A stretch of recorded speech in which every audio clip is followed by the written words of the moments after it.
Hello मेरे प्यारे साथियों, welcome back to my YouTube channel Praveen study classes में आप सभी का स्वागत है। मेरे प्यारे दोस्तों, आज जो है हम लोग किसी भी एग्ज़ाम के लिए, चाहे वो एसएससी हो, बैंक हो, रेलवे हो, बिहार पुलिस हो, दरोगा हो या सिविल कोर्ट हो, बिहार बीपीएससी टीचर हो, बीपीएससी हो, किसी भी एग्ज़ाम के लिए इम्पॉर्टेंट और ख़ास है। मेरे प्यारे साथियों, आज हम लोग 50 से 52 प्रश्नों का एक सुंदर प्रैक्टिस सेट देखेंगे जो किसी भी एग्ज़ाम के लिए बहुत ही इंपॉर्टेंट और ख़ास हो जाता है। तो मेरे प्यारे साथियों, ये सीरीज चल रहा है, एग्ज़ाम अमृत के नाम से एक सीरीज है। मेरे प्रवीण स्टडी क्लासेज के चैनल पर जाएंगे तो वहाँ पर आपको एक प्लेलिस्ट मिलेगा और प्लेलिस्ट में भी एग्ज़ाम अमृत के नाम से एक प्लेलिस्ट मिलेगा। वहीं पर आपको सारे प्रैक्टिस सेट जो है डाले जाते हैं। तो प्रतिदिन आपको एक प्रैक्टिस सेट दिए जाते हैं। मेरे प्यारे साथियों, आप हमारे वीडियोज़ को भी देखना न भूलिए। प्रतिदिन आपको एक वीडियोज़ जो है, अभी मॉडर्न हिस्ट्री शुरू किया गया है और मॉडर्न हिस्ट्री जो है काफ़ी एग्ज़ाम पॉइंट ऑफ व्यू से इम्पॉर्टेंट हो जाता है। अभी उसमें जो है बंगाल के नवाब और ब्रिटिश आधिपत्य के बारे में बताया जा रहा है। तो चैनल पर नए हैं तो चैनल को ज़रूर सब्सक्राइब करिए और साथ ही साथ बेल आइकन को भी प्रेस कर दीजिए। चलिए बनाते हैं मेरे प्यारे साथियों पहले प्रश्न से। और पहला प्रश्न है, यहाँ पर दिया हुआ है कि आपातकाल की घोषणा संसद में अनुमोदन के लिए प्रस्तुत की जानी चाहिए, है ना। आप जानते होंगे हमारे देश में, हमारे संविधान में जो है 3 प्रकार के आपात की व्यवस्था की गई है। पहला जो है राष्ट्रपति शासन, पहला राष्ट्रपति शासन, दूसरा जो है राष्ट्रीय आपात और तीसरा है वित्तीय आपात। 3 प्रकार के जो है आपात उपबंध की व्यवस्था की गई है। अनुच्छेद 352 से 360 तक इसकी व्याख्या मिलती है ना। और संविधान के भाग 18 में आपात उपबंध की व्यवस्था की गई है। तो यहाँ पर प्रश्न है कि आपातकाल की घोषणा संसद में अनुमोदन के लिए प्रस्तुत की जानी चाहिए। मतलब जब आपातकाल की घोषणा होती है तो कितने दिनों के अंदर जो है संसद से उसका अनुमोदन प्राप्त हो जाना चाहिए। तो इस प्रश्न का सही जवाब हो जाएगा ऑप्शन नंबर ए, 1 महीने के अंदर। चलिए नेक्स्ट देखेंगे। अगला है, कहता है कि मंत्रिपरिषद, क्या मंत्रिपरिषद है, क्या है? कैबिनेट के बिल्कुल समान, कैबिनेट से छोटा निकाय, कैबिनेट से बड़ा निकाय या किसी तरह के कैबिनेट से संबंधित नहीं है। तो इस प्रश्न का सही जवाब क्या होगा? तो मंत्रिपरिषद आप जानते होंगे, मंत्रिपरिषद जो है किससे किससे मिला करके बनता है? तो कैबिनेट मंत्री, राज्य मंत्री और स्वतंत्र प्रभार के मंत्री, ये 3 प्रकार के मंत्री होते हैं और इन तीनों को सम्मिलित रूप से हम लोग मंत्रिपरिषद कहते हैं। तो बताइए, कैबिनेट से छोटा होगा कि बड़ा होगा? तो कैबिनेट से बड़ा निकाय है। कैबिनेट मंत्री कुछ ही होते हैं, मतलब केंद्रीय मंत्री कुछ होते हैं, और उसके बाद स्वतंत्र प्रभार के मंत्री होते हैं और राज्य मंत्री होते हैं। तो इन तीनों को सम्मिलित किया जाए तो मंत्रिपरिषद का निर्माण होता है। संविधान के अनुच्छेद 74 में इसकी व्यवस्था की गई है ना। राष्ट्रपति को सहायता और सलाह देने के लिए एक मंत्रिपरिषद की व्यवस्था की गई है, जिसका प्रधान कौन होता है? प्रधानमंत्री होता है। तो याद रखिएगा कि मंत्रिपरिषद जो है हमेशा कैबिनेट से बड़ा निकाय होता है। कौन? कैबिनेट से बड़ा निकाय। चूंकि कैबिनेट में केवल केंद्रीय मंत्री होंगे, जबकि मंत्रिपरिषद में राज्य मंत्री, स्वतंत्र प्रभार के मंत्री और कैबिनेट मंत्री, इन तीनों को शामिल किया जाता है ना। तो निश्चित तौर पर इस प्रश्न को याद रखिए, बहुत ही इंपॉर्टेंट और खास प्रश्न है। चलिए नेक्स्ट देखते हैं। अगला है कि राज्यपाल का वेतन किस कोष से आता है? क्या राज्यपाल का वेतन किस कोष से आता है? राज्यपाल का वेतन किस कोष से आएगा? आपको जवाब देना है। तो मेरे प्यारे साथियों, इस प्रश्न का सही जवाब होगा राज्य की संचित निधि से। किससे? राज्य की संचित निधि से राज्यपाल का वेतन आता है। चलिए नेक्स्ट देखेंगे। अगला प्रश्न है कि भारत का प्रधानमंत्री, देखिए क्वेश्चन सिंपल है लेकिन फंसाने वाली है, कि भारत का प्रधानमंत्री सत्ता दल का अध्यक्ष हो सकता है, हमेशा सत्ता दल का अध्यक्ष ही होता है, सत्ता दल का अध्यक्ष नहीं हो सकता है, या इनमें से कोई नहीं। तो क्या होगा इस प्रश्न का जवाब? तो मेरे प्यारे साथियों, संसद में सामान्यतः बहुमत दल को ही सत्ता दल कहा जाता है, ये हम लोग सभी जानते हैं, जिसके संसद सदस्य जिसके संसद सदस्य के किसी एक सदस्य को, वह सांसद अथवा सत्ता दल का कोई भी सदस्य हो, प्रधानमंत्री के लिए अपने सत्ता दल का नेता स्वीकार करते हैं। तो ऐसा कोई जरूरी नहीं है कि भारत का प्रधानमंत्री जो हो वो सत्ता दल का हमेशा अध्यक्ष ही होता है, ऐसा नहीं हो सकता है। सत्ता दल का अध्यक्ष नहीं हो सकता है, ये भी सही नहीं है। तो इस प्रश्न का सही जवाब क्या होगा? सत्ता दल का अध्यक्ष हो सकता है, हमेशा नहीं, कभी कभी ऐसा हो सकता है। तो चलिए, इस प्रश्न का सही जवाब होगा ऑप्शन नंबर ए, सत्ता दल का अध्यक्ष हो सकता है। नेक्स्ट देखेंगे अगला प्रश्न है, कहता है कि सर्वोच्च न्यायालय किसे हटाने के लिए राष्ट्रपति को सिफारिश कर सकता है? तो मंत्रिपरिषद के किसी भी सदस्य को, संघ लोक सेवा आयोग के सभापति और दूसरे सदस्यों को, लोकसभा अध्यक्ष को, या इनमें से सभी को। तो सर्वोच्च न्यायालय किसे हटाने के लिए राष्ट्रपति को सिफारिश कर सकता है? तो इस प्रश्न का सही जवाब क्या होगा? तो संघ लोक सेवा आयोग के सभापति व दूसरे सदस्यों को। हम लोग जानते हैं कि संविधान के अनुच्छेद 315 में जो है संघ और राज्यों के लिए एक लोक सेवा आयोग की स्थापना की गई है, और इसके सदस्यों की नियुक्ति और पदावधि जो है 316 संविधान के अनुच्छेद 316 में दिया गया है। और लोकसभा आयोग के किसी सदस्य को हटाया जाना और निलंबित किया जाना जो है संविधान के अनुच्छेद 317 में दिया गया है। तो सर्वोच्च न्यायालय किसे हटाने के लिए राष्ट्रपति को सिफारिश कर सकता है? संघ लोक सेवा आयोग के सभापति और दूसरे सदस्यों को। तो इस प्रश्न का सही जवाब होगा ऑप्शन नंबर बी। चलिए नेक्स्ट देखेंगे अगला है, कहता है कि भारत में न्यायिक पुनरीक्षण की शक्ति का प्रयोग किया जाता है केवल सर्वोच्च न्यायालय द्वारा, सर्वोच्च न्यायालय और उच्च न्यायालय के द्वारा, भारत के क्षेत्र में सभी न्यायालयों द्वारा, या भारत के राष्ट्रपति द्वारा। तो क्या होगा इस प्रश्न का सही जवाब? तो भारत में न्यायिक पुनरीक्षण की शक्ति का प्रयोग जो है कौन मिलकर के करेगा? तो ये जो है सर्वोच्च न्यायालय और उच्च न्यायालय दोनों के द्वारा न्यायिक पुनरीक्षण की शक्ति का प्रयोग किया जाता है।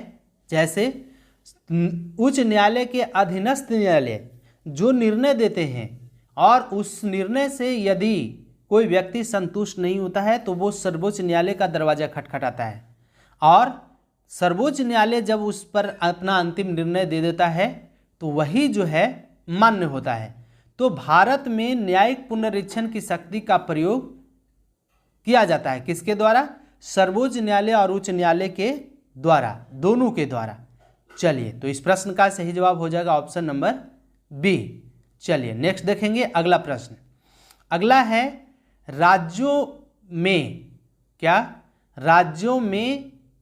राज्यों को प्राप्त है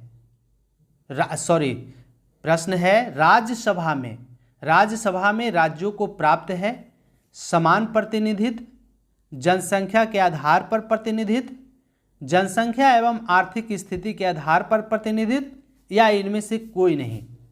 तो राज्यसभा में राज्यों को प्राप्त है जनसंख्या के आधार पर प्रतिनिधित्व। किसके आधार पर? जनसंख्या के आधार पर प्रतिनिधित्व। मतलब हम जानते हैं कि बिहार में राज्यसभा की कुल सीटों की संख्या कितनी है? तो बिहार में राज्यसभा की कुल सीटों की संख्या है 16, जबकि लोकसभा सीटों की संख्या है 40। तो ये जनसंख्या के आधार पर जो है राज्यसभा में प्रतिनिधि जो है प्रत्येक राज्य से चुनकर जाते हैं।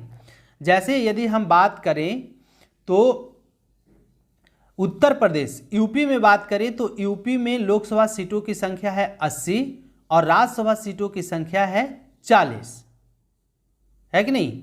तो मेरे प्यारे साथियों, इसमें जो है राज्यसभा में राज्यों को प्राप्त होता है किसके आधार पर प्रतिनिधित्व मिलता है, तो जनसंख्या के आधार पर प्रतिनिधित्व।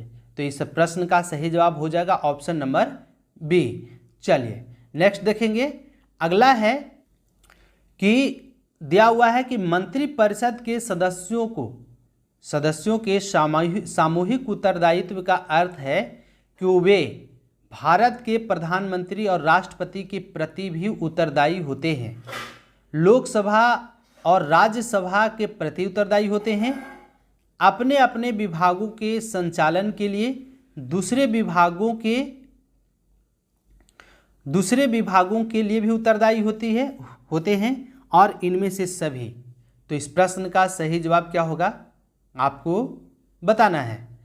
तो मेरे प्यारे साथियों, इस प्रश्न का सही जवाब होगा ऑप्शन नंबर सी, मतलब अपने अपने विभागों के संचालन के लिए तथा दूसरे विभागों के लिए भी उत्तरदायी होते हैं। मतलब भारतीय संविधान के अनुच्छेद 75 के सब क्लॉज 3 के तहत, भारतीय संविधान के अनुच्छेद 75 के सब क्लॉज 3 के अनुसार मंत्रिपरिषद लोकसभा के प्रति सामूहिक रूप से उत्तरदायी होते हैं।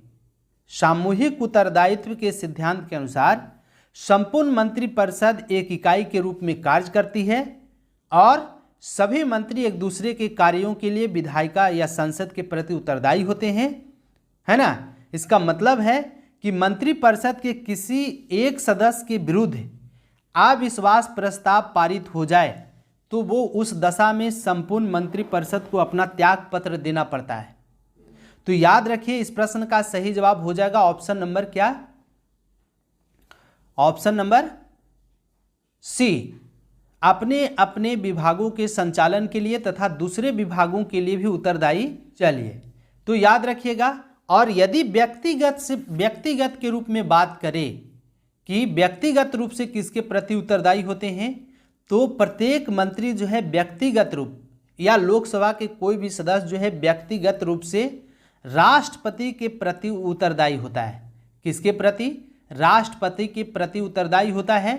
जबकि यदि सामूहिक रूप से बात करें तो वे अपने अपने विभागों के संचालन के लिए तथा दूसरे विभागों के लिए भी उत्तरदायी होते हैं, है ना। और लोकसभा के प्रति उत्तरदायी होते हैं। किसके प्रति? लोकसभा के प्रति उत्तरदायी होता है। चलिए तो इस प्रश्न का सही जवाब हो जाएगा ऑप्शन नंबर सी। चलिए नेक्स्ट देखेंगे अगला प्रश्न। अगला है, कहता है कि इनमें से कौन सबसे प्राचीन प्राणी है? मछली, डायनासोर, कौवा या बैक्टीरिया? कौन होता है? तो इनमें से सबसे प्राचीन प्राणी कौन है? तो इस प्रश्न का सही जवाब हो जाएगा, सबसे प्राचीन प्राणी जो है बैक्टीरिया है। बैक्टीरिया कहने का मतलब जीवाणु। और जीवाणु का खोज किसने किया था? आपको हमारे कमेंट बॉक्स में बताना है कि जीवाणु का खोज सबसे पहले किसके द्वारा किया गया था, है ना। आप जरूर हमारे कमेंट बॉक्स में लिखिएगा कि जीवाणु का खोज कब और किसके द्वारा किया गया है। चलिए नेक्स्ट देखेंगे अगला प्रश्न। कहते हैं मरुस्थल के पौधों के लिए अधिक संभावना है कि क्या? उसकी पत्तियां बड़ी और चौड़स हो, उनकी जड़ें छोटी हो, उनकी पत्तियां छोटी हो या उसमें अधिक संख्या में स्टोमाटा हो। तो इस प्रश्न का सही जवाब क्या होगा? तो मरुस्थलीय पौधे जितने हैं उन सभी की पत्तियां क्या होती है? छोटी होती है। तो इस प्रश्न का सही जवाब हो जाएगा ऑप्शन नंबर सी। ऐसा क्यों होता है कि मरुस्थलीय पौधे की पत्तियां छोटी होती हैं? इसलिए कि यदि पत्तियां बड़ी होगी तो वाष्पोत्सर्जन की दर जो है, वाष्पोत्सर्जन की दर काफ़ी बढ़ जाएगी और पौधे मर जाएंगे। आप ये भी देखे होंगे कि जितने भी सारे मरुस्थलीय पौधे हैं वो कांटेदार होते हैं। मतलब मरुस्थल में खास करके आपको बबूल है, बेर है और भी कैक्टस है, जितने भी सारे कांटेदार पौधे हैं वो मरुस्थलीय क्षेत्र में ही पाए जाते हैं। इसलिए कांटेदार पौधे पाए जाते हैं कि ताकि उसमें यदि अधिक मात्रा में कांटा हो तो कांटा रहने से बाष्पोत्सर्जन की दर घट जाता है। तो मरुस्थल में बहुत अधिक मात्रा में आप देखेंगे कि बबूल का पेड़, बेर का पेड़ या बेल का पेड़, ये सारे पेड़ जो बहुत अधिक कांटेदार हैं, या कैक्टस, नागफनी जिसको कहते हैं, ये सारे पेड़ जो है मरुस्थल में बहुत ज़्यादा देखने को मिलते हैं। चलिए नेक्स्ट देखेंगे। अगला कहता है कि इनमें से कौन संक्रामक रोग नहीं है। कॉन्टेजियस डिजीज कौन नहीं है इनमें से? मलेरिया, हैजा, कैंसर या एंथ्रैक्स। तो कौन सा जो है कॉन्टेजियस डिजीज नहीं है, संक्रामक रोग नहीं है? तो इस प्रश्न का सही जवाब हो जाएगा कैंसर। क्यों? ऐसा क्यों? जबकि मलेरिया, हैजा और एंथ्रैक्स रोग जो होता है पशुओं में होता है। मलेरिया और हैजा जो है कॉन्टेजियस डिजीज है, मतलब संक्रमण रोग है। जबकि कैंसर जो है कि शरीर के किसी भी भाग में अनियमित आकार ग्रहण कर लेने से जो होता है कैंसर होता है। मतलब कहें कि अनियमित वृद्धि हो जाने के कारण कैंसर होता है, अनियमित उत्तक वृद्धि के कारण कैंसर होता है। तो इस प्रश्न का सही जवाब हो जाएगा ऑप्शन नंबर सी, संक्रामक रोग कौन नहीं है? तो कैंसर। चलिए नेक्स्ट देखते हैं। अगला कहता है कि इनमें से कौन रासायनिक प्रक्रिया नहीं है? दूध से आइसक्रीम बनाना, दूध से दही बनाना, दही से घी निकालना कि नहीं मक्खन। तो इस प्रश्न का सही जवाब क्या होगा? कौन सा रासायनिक प्रक्रिया नहीं है? रासायनिक प्रक्रिया वे प्रक्रियाएं जो पदार्थ अपने मूल रूप में, मतलब भौतिक रूप में प्राप्त नहीं किए जा सकते हैं। जैसे जब हम लोग दूध से दही बना लेते हैं तो पुनः दही के बाद हम लोग दूध नहीं बना सकते, तो वो रासायनिक प्रक्रिया हुई। जैसे यदि हम किसी कागज़ को जला लें तो कागज़ को जलाने के बाद यदि मूल रूप से हम लोग को क्या कहे कि पुनः वही कागज़ दे दीजिए, तो ऐसा नहीं संभव है। मतलब अनुत्कर्मणीय प्रक्रिया नहीं है, उत्कर्मणीय प्रक्रिया है। मतलब एक बार जिसका प्रोसेस कर दिया गया तो फिर दोबारा प्राप्त नहीं किया जा सकता है, तो उसी को हम लोग रासायनिक परिवर्तन कहते हैं, रासायनिक क्रिया कहते हैं। जैसे भोजन का पचना, दूध से दही बनना, दूध से मक्खन निकालना, दही से घी निकालना, ये सारे जो है रासायनिक क्रिया है, रासायनिक प्रक्रिया है। जबकि इस प्रश्न का सही जवाब देखें तो ए हो जाएगा ऑप्शन नंबर ए, दूध से आइसक्रीम बनाना। दूध से आइसक्रीम बनाएंगे तो ये रासायनिक प्रक्रिया नहीं है, भौतिक प्रक्रिया है। और भौतिक प्रक्रिया वे प्रक्रिया है जिसमें जो है पदार्थ का मूल रूप परिवर्तित नहीं होता है। जैसे यदि हम किसी कागज़ को फाड़ दें और पुनः वही कागज़ प्राप्त करना हो तो हम लोग जो है टेप वगैरह से साट करके पुनः वही कागज़ प्राप्त कर सकते हैं, तो वो भौतिक प्रक्रिया है ना। तो भौतिक प्रक्रिया वे प्रक्रियाएं होती है जिसमें किसी पदार्थ का मूल रूप परिवर्तित नहीं होता है। तो इस प्रश्न का सही जवाब हो जाएगा ऑप्शन नंबर ए, दूध से आइसक्रीम बनाना। चलिए नेक्स्ट देखेंगे। अगला है, कहता है कि इनमें से कौन जो है, इन निम्न में से कौन सा कोलाइडी नहीं है? कोलाइडी मतलब जिसके कणों का आकार हम लोग को दिखता है। तो धुआं कोलाइडी कण है, स्पष्ट रूप से दिखता है। रूबी गिलास, दूध या क्लोरोफिल। तो इस प्रश्न का सही जवाब क्या होगा? Option number B, chlorophyll. एक जो है क्लोरोफिल क्या है? तो क्लोरोफिल के कारण ही पेड़ पौधे में प्रकाश संश्लेषण की क्रिया होती है। किसके कारण? क्लोरोफिल के कारण। और क्लोरोफिल जिसको पर्णहरित के नाम से भी जाना जाता है, एक प्रोटीन युक्त जटिल रासायनिक यौगिक है। क्या? क्लोरोफिल जो है एक प्रोटीन युक्त, कौन सा? प्रोटीन युक्त जटिल रासायनिक यौगिक है। क्या है? जटिल रासायनिक यौगिक है। और पत्तों का हरा रंग इसी वर्णक के कारण होता है।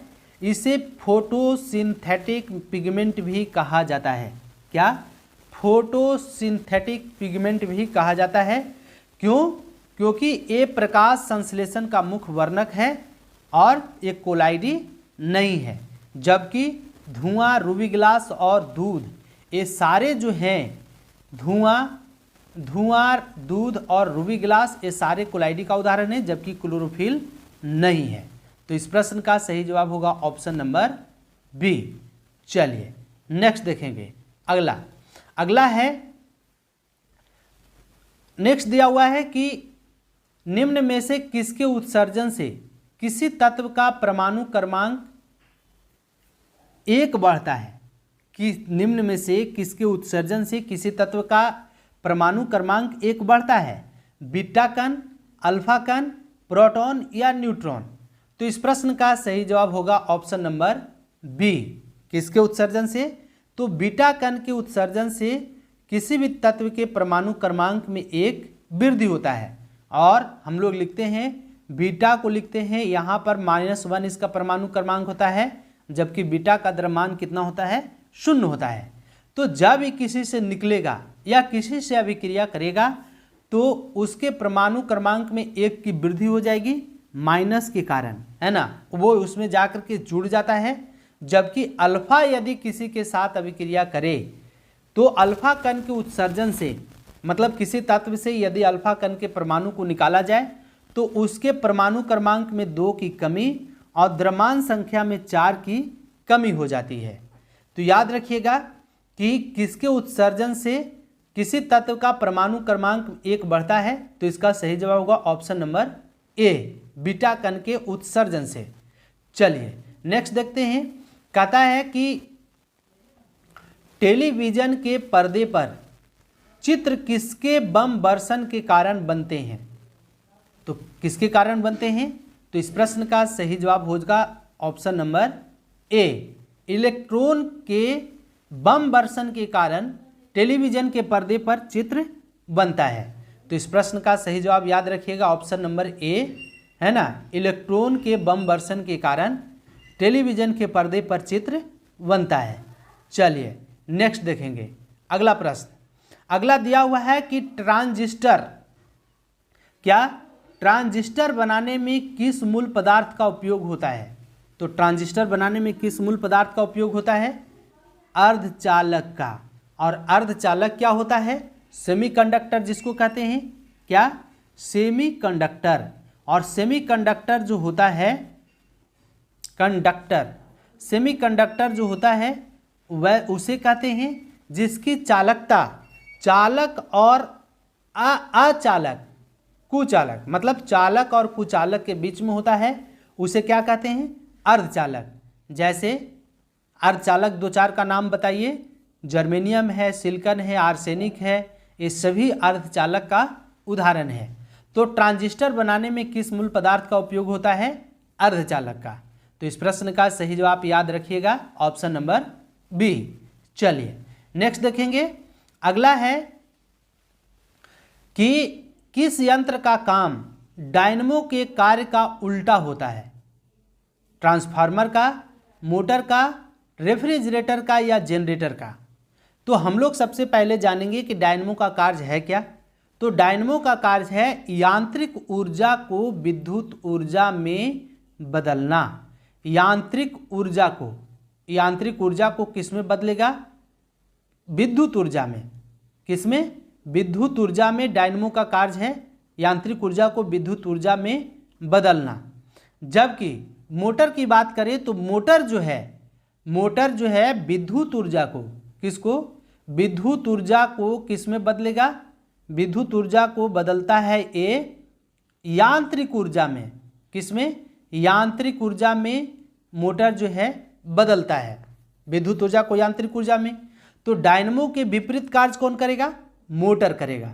तो इस प्रश्न का सही जवाब हो जाएगा option number B, motor. Motor जो है डायनमो के विपरीत कार्य करता है, क्योंकि डायनमो जो है यांत्रिक ऊर्जा को विद्युत ऊर्जा में बदलता है, जबकि मोटर जो है विद्युत ऊर्जा को यांत्रिक ऊर्जा में बदलता है। चलिए नेक्स्ट देखेंगे अगला प्रश्न। मेरे प्यारे साथियों, यदि आप चैनल पर नए हैं तो चैनल को जरूर सब्सक्राइब कर दीजिए, साथ ही साथ बेल आइकन को भी प्रेस कर दीजिए। चलिए नेक्स्ट है, कहता है कि चलती गाड़ी के डिब्बों में हवा प्रवेश करती है, इसकी व्याख्या आधारित है। चलती गाड़ी के डिब्बों में, चाहे वो ट्रेन में चलें, बस में चलें या कार में चलें, किसी भी गाड़ी में चलें, तो चलती गाड़ी के डिब्बों में हवा प्रवेश करती है और इसकी व्याख्या आधारित है। तो बर्नौली के प्रमेय के सिद्धांत पर आधारित है। किसके व्याख्या पर आधारित है? बर्नौली के प्रमेय के सिद्धांत पर आधारित है। तो इस प्रश्न का सही जवाब हो जाएगा ऑप्शन नंबर बी। चलिए नेक्स्ट देखेंगे अगला प्रश्न।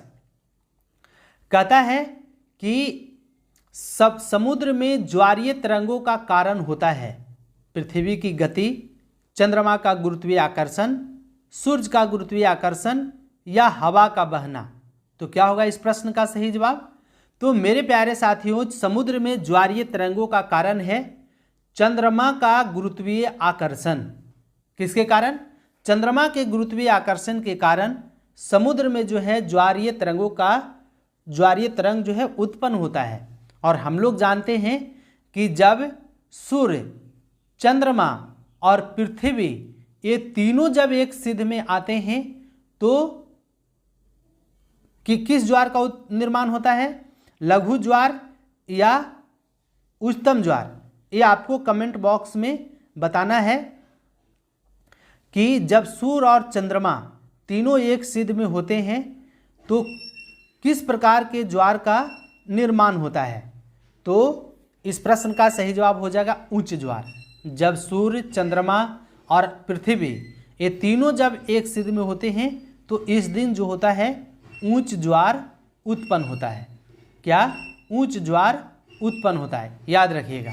तो इस प्रश्न का सही जवाब हो जाएगा ऑप्शन नंबर बी। चलिए नेक्स्ट देखेंगे अगला प्रश्न। अगला कहता है कि तंत्रिका आवेग, क्या? तंत्रिका आवेग का संचार होता है भौतिक प्रक्रिया, रासायनिक प्रक्रिया द्वारा या जैविक प्रक्रिया द्वारा या टेलीफोनिक प्रक्रिया द्वारा। तो तंत्रिका आवेग का संचार किसके द्वारा होता है? तो रासायनिक प्रक्रिया द्वारा।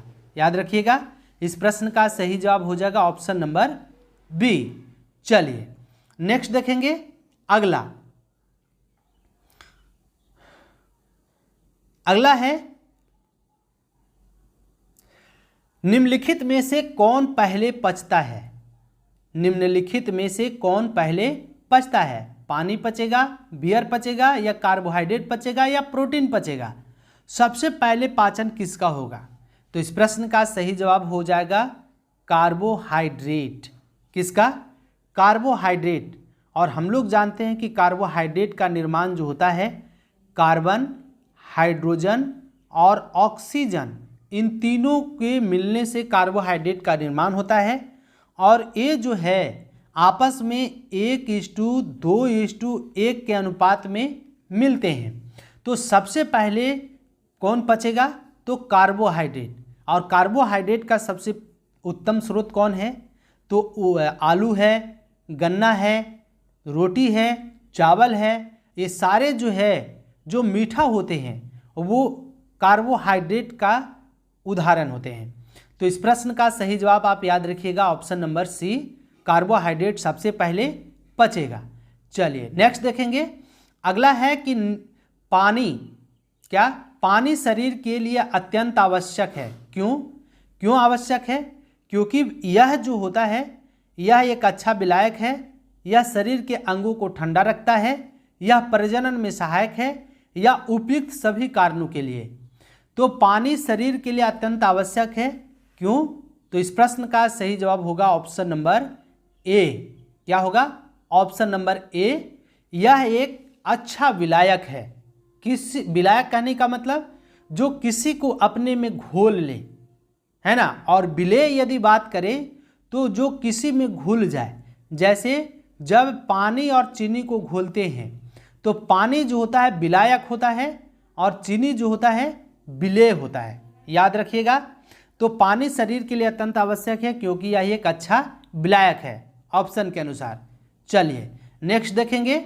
अगला है कि रुधिर वर्ग AB वाला दाता डोनर खून दे सकता है उस व्यक्ति को जिसका रुधिर वर्ग है। याद रखिएगा, ऐसे प्रश्न को हमने बहुत डिटेल से बताया है। आप हमारे अमृत एग्जाम के नाम से जो प्लेलिस्ट है उसमें जाइए, वहाँ पर इस तरह के प्रश्न आपको पूरे डिटेल से समझाए गए हैं कि कौन सा व्यक्ति जो है किसको खून देगा, मतलब किस रुधिर वाला व्यक्ति किसको खून देगा और किसको नहीं देगा।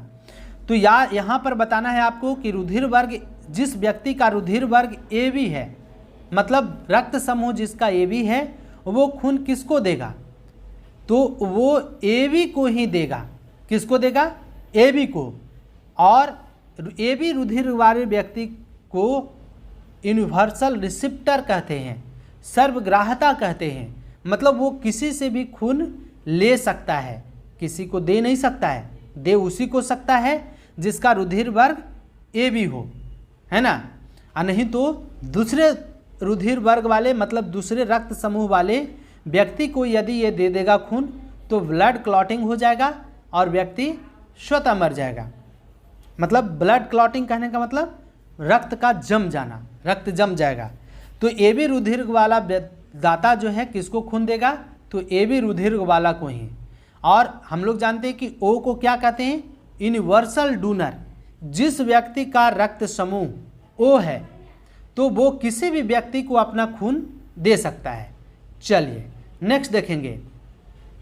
अगला है, कहता है कि निम्न में से कौन कीट नहीं है।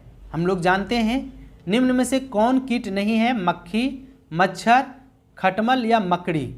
हम लोग जानते हैं कि कीटों का जो होता है 6 पैर होता है, मतलब 6 पाद होता है, जबकि मकड़ी का जो है 8 पाद होता है, मतलब 8 पैर होता है। इसका मतलब है कि इस प्रश्न का सही जवाब हो जाएगा ऑप्शन नंबर डी, मकड़ी जो है कीट नहीं है। याद रखिएगा, कीटों के 6 पैर, जबकि मकड़ी के कितना पैर होते हैं, 8 पैर होते हैं। चलिए नेक्स्ट देखेंगे। अगला कहता है कि इनमें से कौन ऊर्जा की इकाई नहीं है। कौन ऊर्जा की इकाई नहीं है, अर्ग, जूल, इलेक्ट्रॉन वोल्ट, कौन और न्यूटन।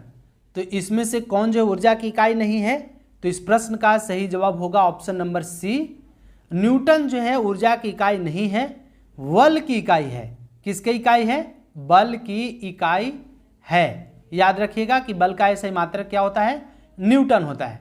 जबकि अर्ग 1 जूल बराबर 10 के पावर 7 अर्ग होता है, ये हम लोग जानते हैं। तो अर्ग भी है, जूल भी है और इलेक्ट्रॉन वोल्ट भी है। ये तीनों जो है ऊर्जा की इकाई है, जबकि न्यूटन जो है बल की इकाई है। चलिए तो इस प्रश्न से याद रखिएगा, इस प्रश्न का सही जवाब होगा ऑप्शन नंबर सी। नेक्स्ट देखेंगे। अगला कहता है कि निम्नलिखित में से कौन सबसे भारी ग्रह है, पृथ्वी, शनि, मंगल या शुक्र। तो ऑप्शन के अनुसार यदि सबसे भारी ग्रह पूछेगा तो सबसे भारी ग्रह होगा जुपिटर। और जुपिटर कहने का मतलब क्या हो गया, बृहस्पति। बृहस्पति जो है सबसे भारी ग्रह है, लेकिन यहाँ पर ऑप्शन में आपको नहीं दिख रहे हैं। तो क्या कहेंगे, इस प्रश्न का सही जवाब कौन होगा, तो इस प्रश्न का सही जवाब होगा ऑप्शन नंबर बी, शनि। जूसा यूआर नेप ईआर बेमा में ये सारे ट्रिक आपको हमारे अमृत एग्जाम के प्लेलिस्ट में बताया हुआ है। आप जाइए और वहाँ पर पढ़िए, निश्चित तौर पर आपके कन्फ्यूजन क्लियर हो जाएंगे। तो सबसे भारी ग्रह कौन है, शनि है। यहाँ पर बृहस्पति रहता और शनि रहता तो बृहस्पति को लगाते हम लोग आंसर, लेकिन यहाँ पर बृहस्पति का अभाव है, शनि है, तो इसलिए इस प्रश्न का सही जवाब हो जाएगा ऑप्शन नंबर बी। चलिए नेक्स्ट देखेंगे। अगला प्रश्न अगला है, कहता है कि निम्नलिखित में से कौन सा धातु नहीं है। कौन धातु नहीं है, पारा, पारा धातु है, मैग्नीशियम धातु है, सीसा, मतलब पीवी कहने का मतलब सीसा, और फास्फोरस। तो ये यहाँ पर डबल ऑप्शन दिए गए हैं, तो ऐसे ऑप्शन को क्या करना है, तो इस प्रश्न का सही जवाब ऐसे ऑप्शन नंबर सी और ऑप्शन नंबर डी दोनों है। फास्फोरस भी अधातु है और सीसा भी अधातु है, तो दोनों अधातु है है ना।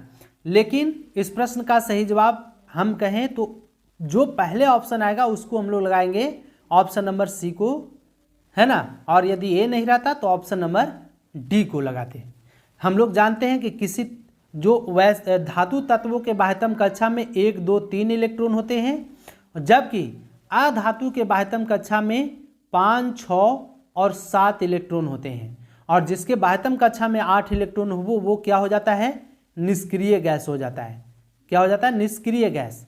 तो याद रखेंगे हम लोग कि धातु के बाह्यतम कक्षा में 1, 2, 3 इलेक्ट्रॉन, जबकि अधातु के बाह्यतम कक्षा में 5, 6 और 7 इलेक्ट्रॉन होते हैं। तो इस प्रश्न का सही जवाब हो जाएगा ऑप्शन नंबर सी या डी कहें, इनमें से जो भी। चलिए नेक्स्ट, अगला कहता है कि इनमें निम्न में से किस पदार्थ का घनत्व अधिकतम होता है। तो किस पदार्थ का घनत्व अधिकतम है, तो याद रखिए पानी का घनत्व होता है 1 ग्राम प्रति सेंटीमीटर क्यूब। कितना, 1 ग्राम प्रति सेंटीमीटर क्यूब।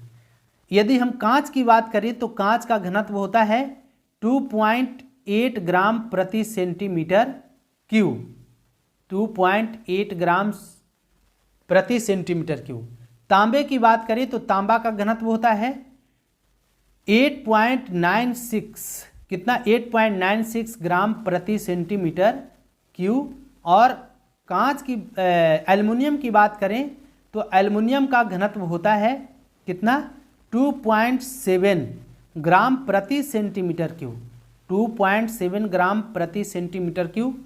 तो इस प्रश्न का सही जवाब क्या हो जाएगा, इनमें से किसका घनत्व अधिकतम है। तो याद रखिएगा इनमें से सबसे अधिक घनत्व होगा किसका, तांबा का। और तांबा का घनत्व भाई हम लोग देखें 8.96 ग्राम प्रति सेंटीमीटर क्यूब होता है। तो याद रखिएगा इस प्रश्न का सही जवाब होगा ऑप्शन नंबर सी। चलिए नेक्स्ट देखेंगे, अगला है, अभी हम लोग पढ़े कि किट नहीं है, डबल रिपीटेड क्वेश्चन है। नेक्स्ट देखेंगे, कहता है कि निम्न में से किस माध्यम में प्रकाश का वेग अधिकतम होता है। तो किस माध्यम में प्रकाश का वेग अधिकतम होता है, तो निर्वात में, शून्य में, और शून्य में प्रकाश का वेग 3 × 10⁸ मीटर प्रति 3 × 10⁸ मीटर प्रति सेकेंड होता है। तो निर्वात में प्रकाश का वेग सबसे अधिक होता है, हम लोग जानते हैं। शून्य में, निर्वात करने का मतलब शून्य, जहाँ पर वातावरण शून्य हो, वायु की मात्रा शून्य हो।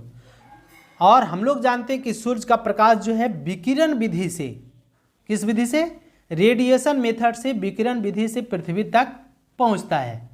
और विकिरण विधि में किसी माध्यम की आवश्यकता नहीं होती है। चलिए अगला देखेंगे, अगला प्रश्न।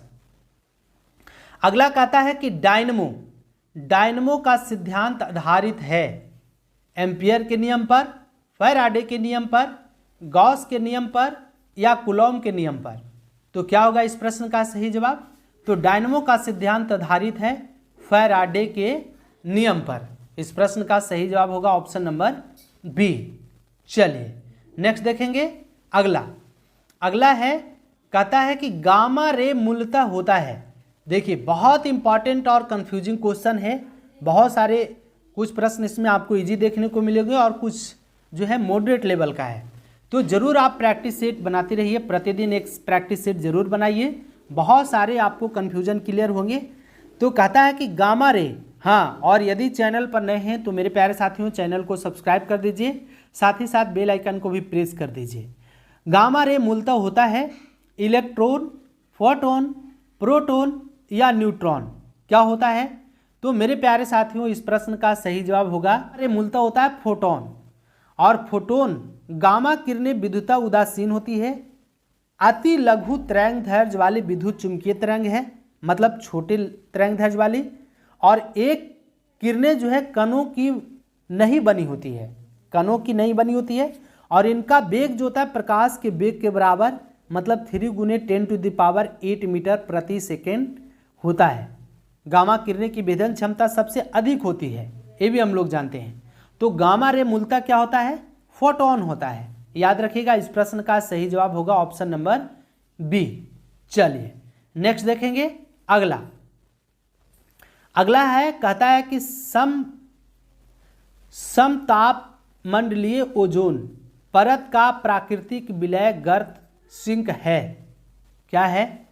SO2 है, HCF है, फ्रियॉन्स है या समुद्रों का सल्फर फ्लक्स है? तो क्या होगा इस प्रश्न का सही जवाब? तो समताप मंडलीय ओजोन परत का प्राकृतिक विलय जो है गर्त है, फ्रियॉन्स है, और CFC के कारण ही हमारे जो है ओजोन परत का क्षय हो रहा है। किसका क्षय हो रहा है? ओजोन परत का। और यदि पूरी तरह से ओजोन परत का क्षय हो जाए तो पृथ्वी पर जितने भी जीव जंतु हैं सभी जो है त्वचा की बीमारियों से ग्रसित हो जाएंगे। तो मेरे लिए जो होता है O3 मतलब ओजोन जो है बहुत इंपॉर्टेंट हो जाता है, और फ्रियॉन्स की उपस्थिति के कारण ओजोन परत का क्षय हो रहा है, तो इसको कम करना होगा, है ना। चलिए नेक्स्ट देखते हैं। अगला कहता है कि निम्न में से कौन सी नदी सबसे अधिक पानी बहाता है? अमेजन, ब्रह्मपुत्र, गंगा या कांगो? तो इस प्रश्न का सही जवाब क्या होगा? तो देखिए, सबसे लंबी नदी की बात करें तो दुनिया की सबसे लंबी नदी जो होती है मिस्र की नील नदी है। जबकि यदि बहाव के दृष्टिकोण से कहे तो बहाव के दृष्टिकोण से सबसे बड़ी नदी या चौड़ी नदी कौन है? अमेजन है। तो इस प्रश्न का सही जवाब क्या होगा? Option number A. कौन सी नदी सबसे अधिक पानी बहाएगा? तो जो सबसे ज़्यादा चौड़ा होगा, है ना, जो सबसे ज़्यादा चौड़ा होगा उसमें पानी जो है अधिक मात्रा में आएगा। तो चौड़े या बहाव के दृष्टिकोण से कहे कि सबसे बड़ी नदी कौन है तो अमेजन, और सबसे लंबी नदी की बात करें तो सबसे लंबी नदी कौन होगा? नील नदी, याद रखिएगा। चलिए नेक्स्ट देखते हैं अगला प्रश्न। अगला है, कहता है कि निम्न में से, एक मिनट रुक जाइए, यस, कहता है कि निम्न में से कौन सी चोटी संसार की दूसरी सबसे ऊंची है? निम्न में से कौन सी चोटी संसार की दूसरी सबसे ऊंची चोटी है? K2, कंचनजंगा, नंदा देवी या नंगा पर्वत? तो इस प्रश्न का सही जवाब होगा K2, जिसको गॉडविन आइंस्टीन के नाम से भी जाना जाता है, और यह जो है संसार की सबसे दूसरी ऊंची चोटी है। इसकी ऊंचाई कितनी है? तो 8611 मीटर, जबकि 8611। और जब कहे संसार की सबसे उच्चतम चोटी तो माउंट एवरेस्ट। कौन? Mount Everest. और माउंट एवरेस्ट की ऊंचाई कितनी है? तो 8850 मीटर, जबकि इसका K2 की ऊंचाई है 8611। और माउंट एवरेस्ट को हम लोग किस नाम से जानते हैं? सागर माथा के नाम से। चलिए अगला देखेंगे। इस प्रश्न का सही जवाब होगा option number A, K2। Next देखेंगे अगला है, कहता है कि निम्नलिखित में से कौन सा विकल्प ऐतिहासिक कालक्रम के रूप में ठीक है? देखिए, यदि आपको इसका कार्यकाल दिए गए सारे ऑप्शन में जो शासक हैं, यदि उसका कार्यकाल आपको याद नहीं है, फिर भी आप एक ट्रिक से इसका सही जवाब लगा सकते हैं। याद रखिएगा कि बाहों में क्या? बाहों में आजा सनम, आजा सनम। याद रखिए, बाहों में आजा सनम कहने का मतलब बाबर हुमायूं, बाहों में बाबर, हुमायूं, अकबर, जहांगीर, शाहजहां। तो इसमें बाबर कहीं ऑप्शन में दिख रहा है क्या? नहीं। तो हुमायूं होगा सबसे पहले, उसके बाद अकबर होगा, उसके बाद जहांगीर होगा, और उसके बाद शाहजहां, तब औरंगजेब। तो औरंगजेब भी नहीं है। तो इस प्रश्न का सही जवाब होगा option number C, Humayun, Akbar, Jahangir और शाहजहां। तो याद रखिएगा, यदि आप इस ट्रिक को याद रखते हैं, बाहों में आजा सनम, बाबर, हुमायूं, अकबर, जहांगीर, शाहजहां, औरंगजेब, तो इस तरह के जितने भी सारे ऑप्शन आएंगे उसका आप सही जवाब लगा देंगे। तो इस प्रश्न का सही जवाब होगा ऑप्शन नंबर सी। चलिए आगे बढ़ते हैं। अगला है नेक्स्ट है कि भारत में मीथेन का एक बड़ा स्रोत है। धान का खेत, गेहूं का खेत, गन्ने की खेती या फलों के बगीचे? क्या होगा इसका सही जवाब? तो मेरे प्यारे साथियों, इस प्रश्न का सही जवाब होगा धान का खेत। धान के खेत से मीथेन गैस उत्सर्जित होता है, और यदि आप धान के खेत पर मतलब आली पर जाएं तो बहुत ही गर्म लगता है, और मीथेन के कारण टेम्परेचर बढ़ता भी है। ऐसा इसलिए होता है कि मीथेन जो है प्रकाश की ऊष्मा को एब्जॉर्ब करता है और कुछ देर के बाद उसको उत्सर्जित करता है। तो याद रखिएगा कि धान के खेत जुगाली करने वाले जानवर के मुंह से, मतलब जुगाली कहने का मतलब पाघुर, जैसे देखते हैं कि जब जानवर अपना चारा खा लेते हैं उसके बाद निकाल करके और फिर जो है उसको चबा करके पचाता है, तो जुगाली करने वाले जानवर के मुंह से और धान के खेत से, गीले जमीन से, मतलब जो कीचड़ वाली जमीन है, पांका है ना, तो वहाँ से भी मीथेन का उत्सर्जन होता है।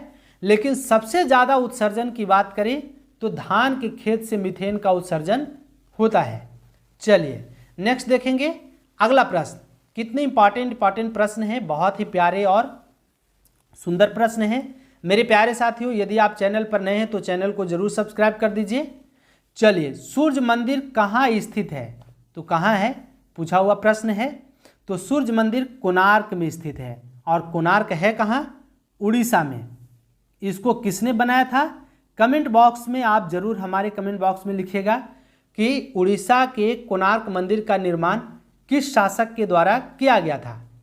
और कोणार्क मंदिर को, मतलब इस सूर्य मंदिर को हम लोग ब्लैक पैगोडा के नाम से भी जानते हैं। किसके नाम से? ब्लैक पैगोडा के नाम से। तो बताइएगा कि कोणार्क के सूर्य मंदिर या ब्लैक पैगोडा का निर्माण किसके द्वारा किया गया था? जरूर हमारे कमेंट बॉक्स में आप लिखिएगा। चलिए नेक्स्ट अगला देखेंगे। अकबर का मकबरा कहाँ स्थित है?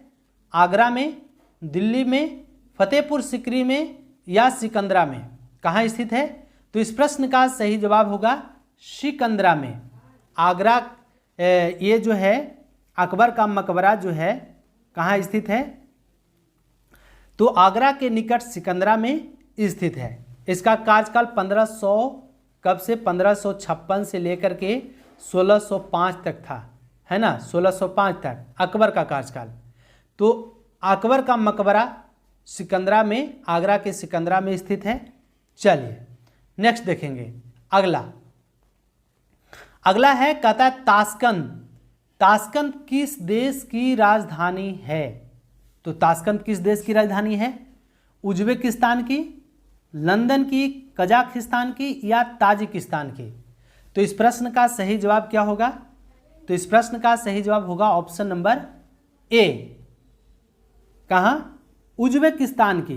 ताशकंद जो है उज्बेकिस्तान की राजधानी है, जबकि ताजिकिस्तान की बात करें तो ताजिकिस्तान की राजधानी है दुशानबे, और कजाकिस्तान की बात करें तो देखिए इसका राजधानी परिवर्तित किया गया था, वहाँ के राष्ट्रपति के नाम पर रखा गया था नूर सुल्तान, लेकिन फिर से परिवर्तित करके इस देश की राजधानी अशगाबाद, मतलब अशगाबाद ही कर दिया गया है। याद रखिएगा, फिर से परिवर्तित हो गया है।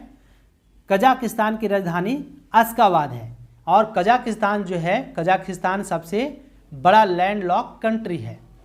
नेक्स्ट देखेंगे। अगला है, कहता है गोलकुंडा। हाँ, गोलकुंडा किस राज्य में स्थित है? तो अभी तक जितने भी पुराने साथी हैं मेरे, वो सभी जो है आंध्र प्रदेश में मारते आए होंगे, लेकिन अब जो है गोलकुंडा किस राज्य में स्थित हो गया है? तो आंध्र प्रदेश के विभाजन के बाद ये जो है तेलंगाना क्षेत्र में चला गया है। कहाँ? तेलंगाना में। वर्तमान में गोलकुंडा जो है तेलंगाना में स्थित है, याद रखिएगा।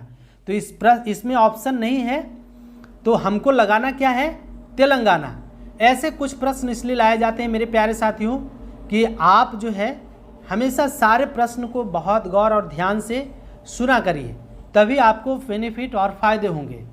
तो अब जो है गोलकुंडा किस राज्य में स्थित है? आंध्र प्रदेश में नहीं, तेलंगाना में। इसके विभाजन होने के बाद ये जो है गोलकुंडा कहाँ चला गया है? तेलंगाना में। नेक्स्ट देखेंगे। अगला है, कहता है देखिए, निम्न में से किसने अपनी राजधानी दिल्ली से दक्षिण भारत में बदली थी? मोहम्मद बिन तुगलक ने, फिरोज तुगलक ने, औरंगजेब ने या इब्राहिम लोदी ने? तो क्या होगा इस प्रश्न का सही जवाब? तो इस प्रश्न का सही जवाब होगा मोहम्मद बिन तुगलक, MBT, जिसको कहते हैं रक्त पिपासु के नाम से भी जाना जाता है। और ये जो है अपनी राजधानी जो है कहाँ से बदल करके कहाँ ले गया था? हैं? तो मोहम्मद बिन तुगलक जो था एक प्रतिभा संपन्न और प्रयोगधर्मी सुल्तान था, और इनका मूल नाम जो था MBT का मूल नाम, MBT का मतलब मोहम्मद बिन तुगलक का मूल नाम जो था क्या था? मलिक फ़खरुद्दीन।